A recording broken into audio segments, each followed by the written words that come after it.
Kisah sang pendamba kursi RI 1. Prabowo Subianto, 17 Oktober 1951. Prabowo Subianto lahir di Jakarta.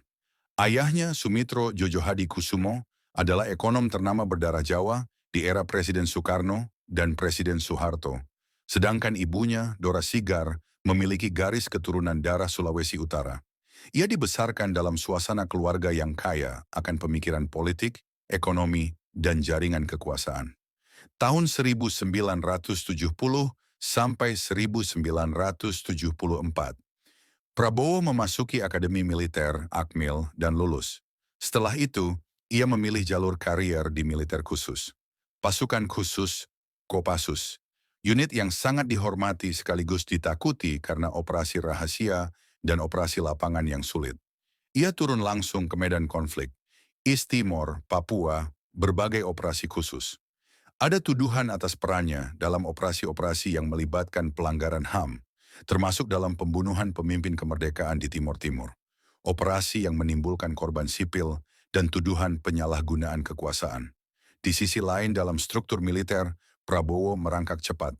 Menjadi komandan, mendapat pelatihan luar negeri, di Amerika Serikat, Fort Bragg, Fort Benning, dan juga di Jerman.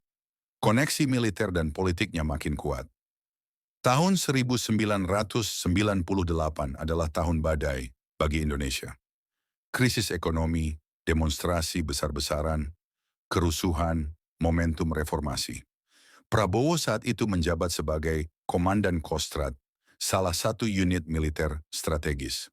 Ada tuduhan bahwa ia terlibat dalam penculikan aktivis pro-demokrasi lewat kelompok seperti Tim Mawar dan operasi militer yang keras menanggapi kerusuhan. Keterlibatan ini kontroversial dan menjadi titik hitam dalam catatan publiknya. Setelah tumbangnya Soeharto, Prabowo diberhentikan dari militer. Ia mengalami semacam pengucilan politik, setidaknya sementara waktu. Ia juga berpisah dari Titiek Soeharto, anak dari Soeharto, yang mana pernikahan itu sebelumnya memperkuat kedekatan politik dan statusnya dalam lingkar kekuasaan Orde Baru. Setelah keluar dari militer, Prabowo tidak hilang dari panggung nasional. Ia menggunakan modal asalnya, jaringan, ketenaran, pengalaman, sumber daya keuangan, dan dukungan dari berbagai elemen masyarakat.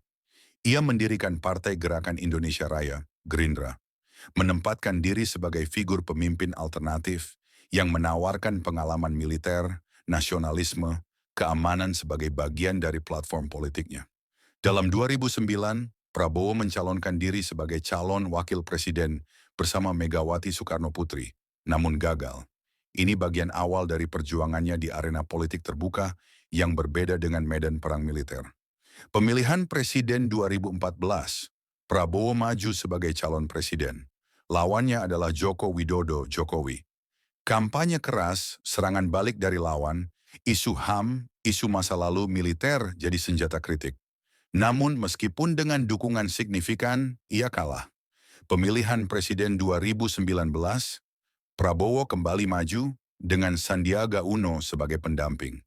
Dukungan lebih luas, koalisi partai politik, tetapi hasilnya tetap kalah dari Jokowi. Ada ketegangan setelah pengumuman hasil, termasuk protes dari pendukungnya. Meski kalah, kemampuan untuk tetap bertahan di panggung politik, memperluas basis dukungan, memperbaiki citra publik, dan tetap relevan secara nasional menjadi kekuatan utama Prabowo. Ia tidak menjadi figur yang dilupakan setelah kekalahan, malah menjadi tokoh yang selalu ada di kontes kekuasaan tertinggi. Memasuki masa kampanye menjelang pemilu 2024, Prabowo sudah dipandang sebagai kandidat kuat. Basisnya, Gerindra dan koalisi pendukungnya telah matang. Ia makin banyak tampil di publik, menjanjikan perubahan, keamanan, stabilitas, pembangunan yang merata, dan kesejahteraan. 14 Februari 2024, pemilihan umum diadakan. Prabowo dan pasangannya, Gibran Rakabuming Raka, yang juga anak dari mantan saingannya, dulu dalam pemilihan Presiden Joko Widodo, meraih kemenangan dengan persentase suara yang cukup besar, sekitar 58,59% melawan beberapa pesaing.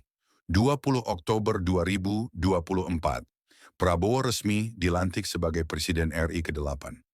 Pada hari pelantikan salah satu catatan sejarah, ia menjadi orang tertua yang memulai masa jabatan pertama sebagai presiden, dan ia merupakan pemimpin dengan latar belakang militer ketiga setelah Soeharto dan Susilo Bambang Yudhoyono.